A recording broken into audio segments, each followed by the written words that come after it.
Bhajpa cadre based party है। ये साबित करता है कि आनंद मिश्रा कभी भी भाजपा के इकाई का हिस्सा नहीं। अगर राजपूत यहाँ से जीत जाते हैं तो का आनंद मिश्रा, का प्रदीप दुबे, का अश्विनी चौबे, हेमंत बिस्व शर्मा अगर आपको आशीर्वाद दिए हुए थे, मोदी जी आपको आशीर्वाद दिए हुए थे तो आपको टिकट मिलता।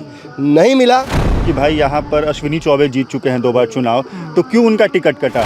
लेकिन आपने बागी होकर ये जरूर साबित कर दिया कि आप इस भाजपा के मैट्रिक्स का हिस्सा नहीं। बाकी जगहों पे आपने देखा कोई हिम्मत करता है क्या भाजपा के कैंडिडेट के खिलाफ चुनाव लड़ने का? यही परसेप्शन जो बदलता है और यही वोट में कन्वर्ट होता है। जो हवा चलती है, लोग कहते हैं कि बिना आग का धुआं नहीं निकलना, वही सेम चीज़ हुआ है।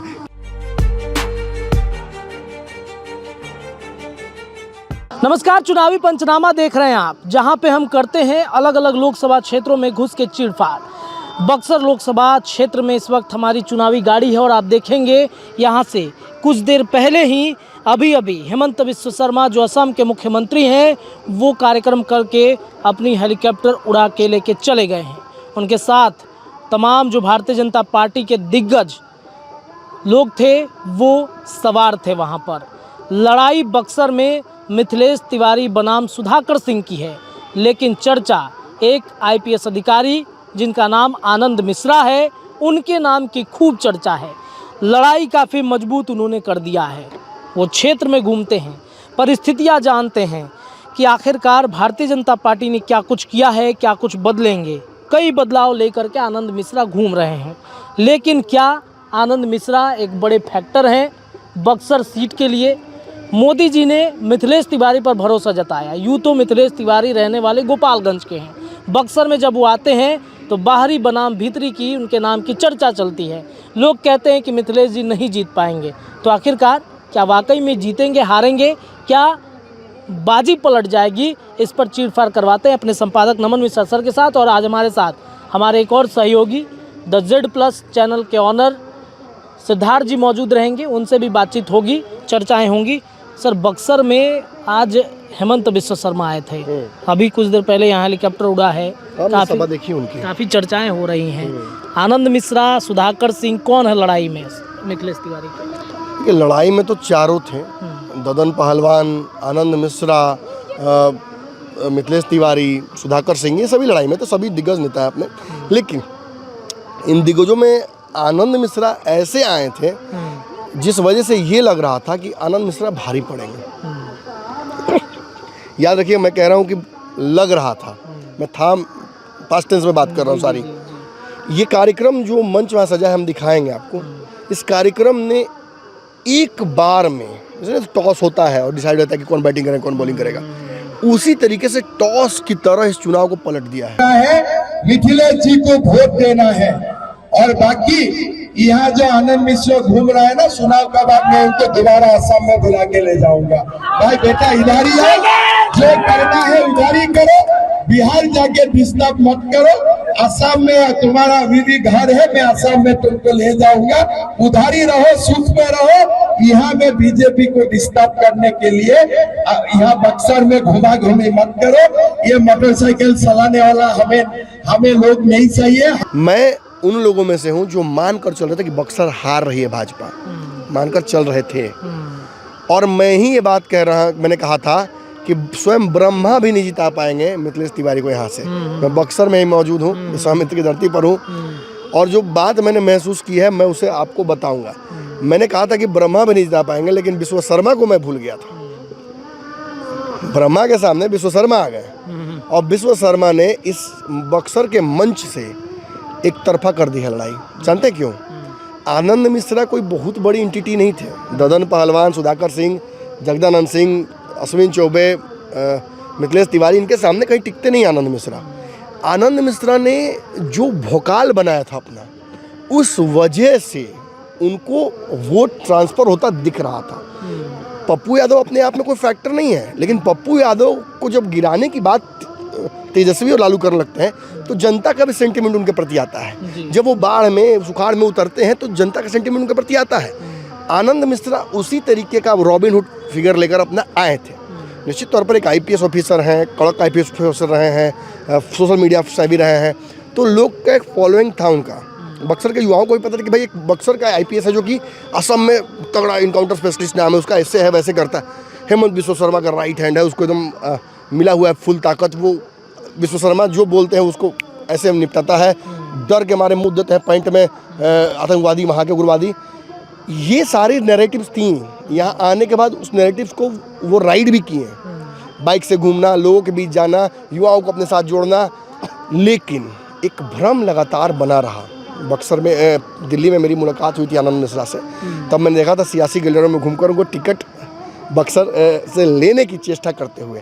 तब मुझे इस बात का शक हुआ था कि अगर हेमंत बिश्व शर्मा भेजे हैं तो फिर टिकट मांगना क्यों है घूम घूम कर दिल्ली में। दिल्ली के उन लॉबीज में जहां टिकट मिलती है तथाकथित रूप से भाजपा की, उन लॉबीज में घूम रहे थे। तो मुझे वहीं पहला बार शक हुआ था। लेकिन फिर भी मैं जानता था कि जनता को ये बात थोड़ी कोई बोलने जा रहा है कि आनंद मिश्रा घूम घूम के टिकट मांग रहे थे। उन्होंने जब भी अपनी पब्लिक प्रेजेंस लाई तो उन्होंने यही कहा कि मुझे हेमंत बिश्व शर्मा ने भेजा है, मुझे मोदी जी ने भेजा है, मैं 15 प्रमुख और बाकी चीज़ों को इम्प्लीमेंट करने के लिए मोदी जी के आया हूँ। और मैं मैं कोई परमानेंट नहीं आया हूँ। उनका साफ कह रहा था कि मैं 2 टर्म ही MP रहूँगा, यहाँ बक्सर का विकास करूँगा। अब तक बाकी राज्यों के लिए काम किया, अब अपने क्षेत्र में आऊँगा, विकास करूँगा, चला जाऊँगा, मुझे आगे भी जीवन में काम करना है। लेकिन जब पार्टी टिकट नहीं देती है तो वो किसी न किसी तरीके से टिकट लेने की कोशिश करते हैं, नहीं मिलता है तो फिर वो निर्दलीय चुनाव लड़ने की तैयारी कर लेते हैं। देखिए, सबसे पहली बात आप समझ लीजिए, मैं कुछ भी बोल दूँ, आप कुछ भी बोल दें, भाजपा कैडर बेस्ड पार्टी है, आला कमान बेस्ड पार्टी नहीं है। जो फैसले कैडर के द्वारा लिए जाते हैं, एक पूरा चुनावी संसदीय समिति होती है जो तय करती है कि किनको टिकट मिलना चाहिए। टिकट किसी को मिल गया, अश्विनी चौबे खुद नाराज हैं, टिकट नहीं मिला। प्रदीप दुबे और भी लोग रेस में थे, किसी को टिकट नहीं मिला। पार्टी ने मिथिलेश तिवारी को टिकट दिया। मिथिलेश तिवारी को टिकट मिलने के बाद उसके बाद कितने लोग इसमें से बागी होकर चुनाव लड़ने गए? कोई नहीं गया। आनंद मिश्रा गए। ये क्या साबित करता है? और बात है सर, नहीं, एक बात समझ लीजिए, ये क्या साबित करता है?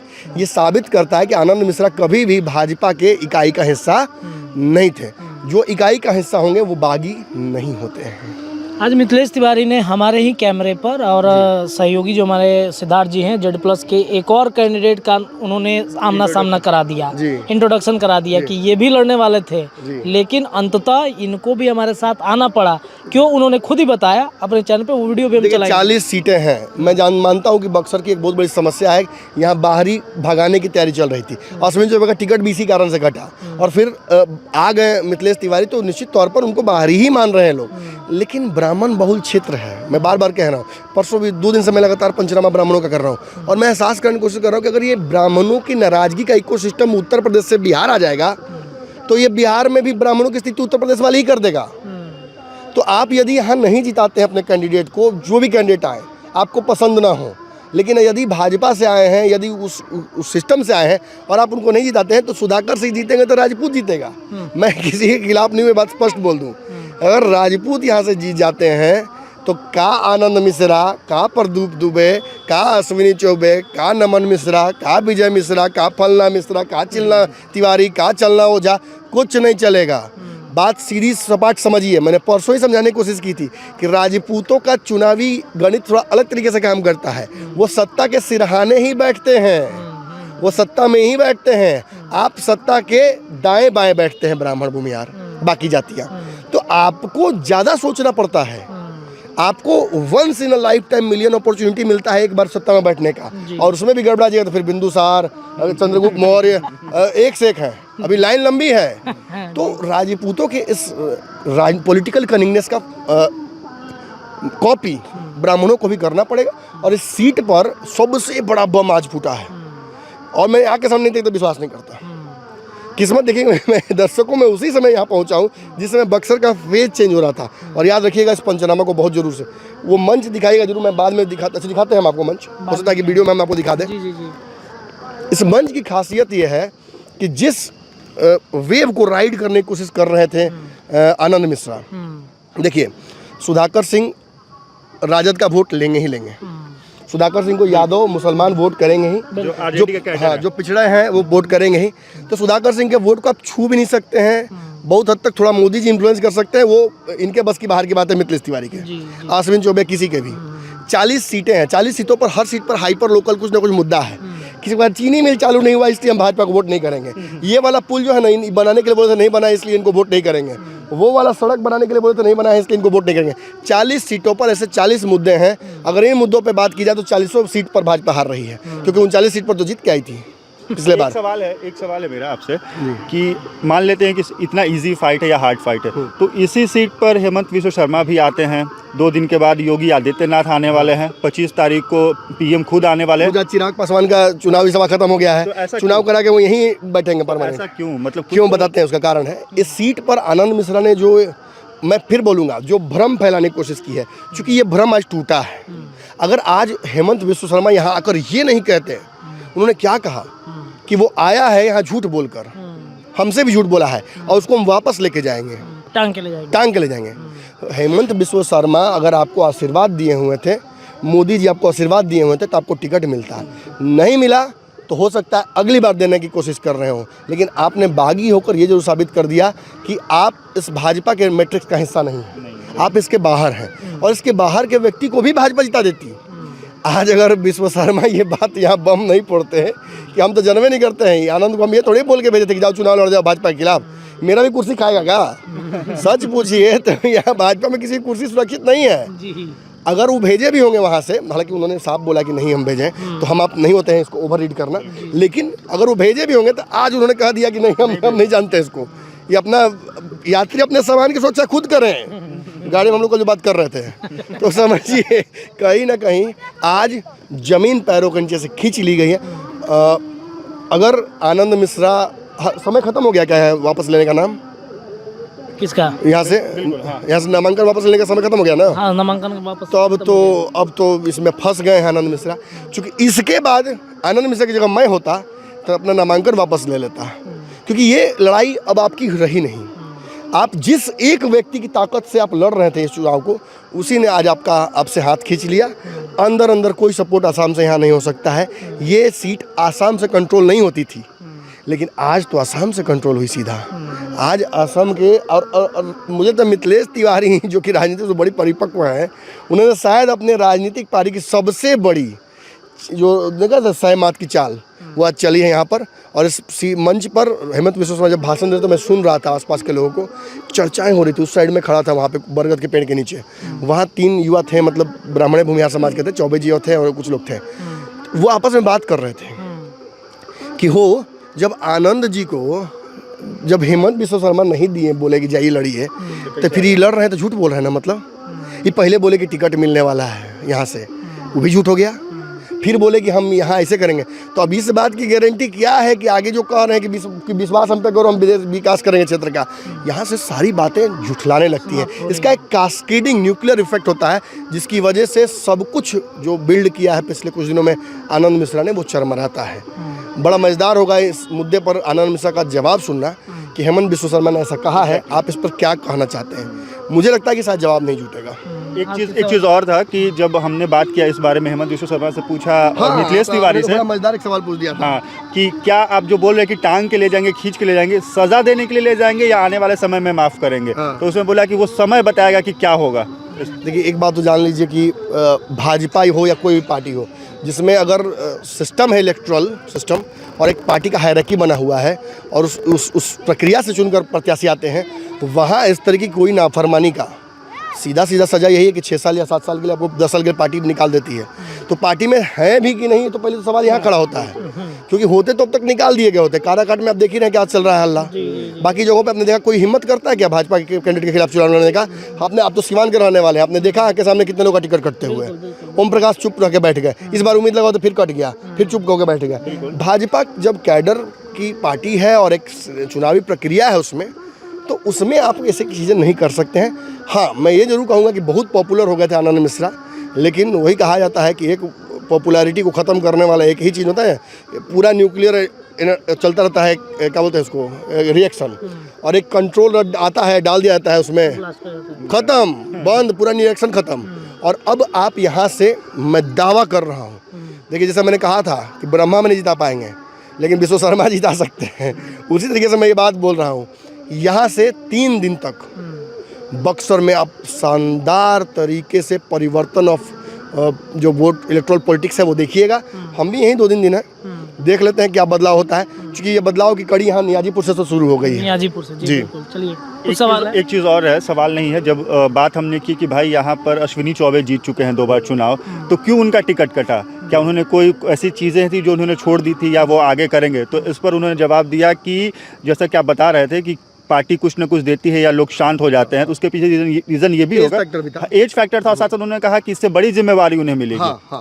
उन्होंने कहा, आपको याद होगा मिथिलेश तिवारी और अश्विनी चौबे दोनों को बुलाया गया था दिल्ली, और जब यहाँ पे किससे काफ़ी नाराज गए थे अश्विनी चौबे, वहाँ से आए तो काफ़ी खुश आए थे, नॉर्मल हो गए थे। खुश तो नहीं कहेंगे, नॉर्मल हो गए थे। इनके साथ स्टेज शेयर किया हाँ, था। स्टेज शेयर किया था, और अब घूम घूम कर प्रचार कर रहे हैं। हालांकि बक्सर नहीं आ रहे हैं, तो वो विप्र वाला है उनमें लक्षण। लेकिन उन्होंने कहा है मिथिलेश तिवारी ने कि वो हैं हमारे साथ, आशीर्वाद है, बातचीत करते हैं फोन पे, लेकिन आए नहीं है। इस पे आएंगे ये भी मैं सब। अब एक बात और बोलना चाहूँगा, जब मिथिलेश तिवारी ने सबसे बड़ा यहाँ बम फोड़ ही दिया है, और ये बहुत हद तक पोलराइज कर देगा उनके पक्ष में वोट को, बक्सर के खासतौर पर ब्राह्मणों को। जो ब्राह्मण कंफ्यूज थे उनको क्लैरिटी मिल गई कि किसको वोट देना है आज यहाँ। लेकिन इसके बाद यहाँ पर कई लोग, जैसे उन्होंने कहा कि कुछ लोग प्रत्याशियों के साथ घूम रहे हैं जो थे कल तक, कई नहीं घूम रहे हैं। मैं यहाँ नाम नहीं ले रहा हूँ, लेकिन कई प्रत्याशी नहीं घूम रहे हैं, बड़े बड़े चेहरे नहीं घूम रहे हैं।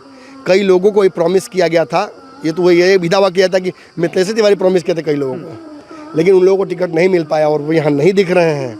वो अगर यहाँ आएंगे तो मिथिलेश तिवारी को उसका फ़ायदा होगा। लेकिन चलिए, जो कहा जा सकता है ना कि एक बहुत बड़ा हिस्सा, सारा तो नहीं दिया गया, लेकिन एक बहुत बड़ा, हम तो नहीं खाते हैं बहुत, लेकिन भाई साहब हमारे खूब चिकन उकन खाते हैं, तो चिकन पूरा चिकन नहीं दिया, वो लेग पीस 2 को दे दिया, काम हो गया। बिल्कुल सही बात। तो वही हाल है कि लेग पीस तो मिल गया है। अब ब्राह्मण तो चिकन मटन नहीं खाता, हम नहीं खाते हैं, लेकिन हम जानते जरूर हैं कि एक बहुत बड़ा हिस्सा आज मिल गया है। बाकी भी वो साथ में आ जाएंगे। हाँ, साथ में लाना जरूरी है। डिप्लोमेसी और इलेक्ट्रोपॉलिटिक्स का एक तरीका ही यही है कि आप अपने दुश्मनों को कैसे न्यूट्रलाइज करते हैं। जरूर नहीं चुनाव में हराइए, दिल जीत लीजिए। साम दाम दंड भेद बहुत कुछ है। आज देखा ना अपने यहाँ, दंड और भेद दोनों दिख गया। ये बड़ा इंटरेस्टिंग पॉलिटिक्स है। तो मैं एक सवाल आपसे भी पूछना चाहूँगा सिद्धार्थ, क्योंकि आपने भी बड़ा नज़दीक से ये सब कुछ देखा। जब पटना से हम चले थे तो ऑलमोस्ट हम ये मानकर ही चल रहे थे कि मिथिलेश तिवारी देश में नहीं है। बिल्कुल। यहाँ के ब्राह्मणों का जो नाराजगी का इकोसिस्टम है, क्योंकि ये सटा हुआ है ना उत्तर प्रदेश से, ये सटा हुआ उत्तर प्रदेश से, तो उत्तर प्रदेश वाला सारा इफेक्ट इधर आ जाता है। तो ब्राह्मण भी यहाँ विप्र रूप में रहते हैं। मिनी काशी तो विप्र रूप में रहते हैं ब्राह्मण यहाँ। ये बात नहीं माना, आशीर्वाद नहीं देंगे, श्राप दे देंगे, ये कर देंगे, वो कुछ चल रहा है। तो उसी स्थिति में मैंने मिथिलेश तिवारी को उसी का थोड़ा सा झेलना पड़ रहा था। तो वही जानना चाहूँगा कि क्या पटना से यहाँ आने के बाद मेरा जो बदला है, परसेप्शन, हाँ, आपका बदला है क्या? वही चीज़ है कि यही परसेप्शन जो बदलता है और यही वोट में कन्वर्ट होता है। जो हवा चलती है, लोग कहते हैं कि बिना आग का धुआं नहीं निकलना, वही सेम चीज़ हुआ है कि जो परसेप्शन अभी आज से बदला है, ये 2-3 जो चीज़ें मीडिया में चलेंगी, उसके बाद बहुत सारे माहौल और भी आने वाले समय में बदलेंगे। खबरों का भी असर होगा। खबरों का असर होगा। अब योगी मैं जरूर चाहूंगा कि आप वो मंच जरूर दिखाइए जिस मंच पे सारा छोटा सा मंच है और क्या बड़ा खेल हुआ, कर्तव्य हुआ है, वहाँ पर दिखाई जरूर। चलिए दर्शकों, आपके स्क्रीन पे हम दिखाते हैं किस तरीके से यहाँ पर हेमंत बिस्वा शर्मा आए थे। यहीं वो ग्राउंड है जहाँ पे हेलीकॉप्टर था, और वो मंच जो आपके सामने, जो आपके स्क्रीन पे भी इस वक्त चल रहा होगा, उस मंच से मिथिलेश तिवारी, हेमंत बिस्वा शर्मा, तमाम जो लोग थे, उन्होंने जो आशीर्वाद मिथिलेश तिवारी को दिया है, जो बातें कही हैं, विजय का माला पहना दिया है, ये अपने आप में बेहद मतलब अलग तस्वीर हो गई है। जब हमने हेमंत बिस्वा शर्मा से आनंद मिश्रा के बारे में भी बातचीत की है, वो क्या कुछ कह रहे हैं वो हम आपको सुना देते हैं। और देखते रहिए पंचनामा। आपकी क्या राय है बक्सर लोकसभा सीट पर, वो जरूर बताइएगा। देखिए वीडियो। आनंद मिश्रा आसाम से ही आए हैं। अरे कुछ नहीं है, फिर असम में उनको लेके जाऊंगा चुनाव की बात। कह रहे कि आशीर्वाद आप। अरे मेरा कोई आशीर्वाद नहीं है, मुझको चीटिंग करके यहाँ गया, मुझको बोला बीजेपी का काम करने के लिए मुझको छुट्टी दे दीजिए, फिर लालू यादव से मिल जाएगा, ये तो मेरा मालूम नहीं था। चुनाव का बाद इसको दोबारा मैं असम पकड़ के लेके जाऊंगा, वापस असम लेके जाऊंगा। लड़ाई तो सर टक्कर की। अरे कोई लड़ाई उड़ाई नहीं है, मैं जानता हूँ उनका कितना दम है। कितने वोटों से मिथिलेश जी जीत रहे हैं यहाँ पे? लाखों वोट से। लाखों वोट से। लेकिन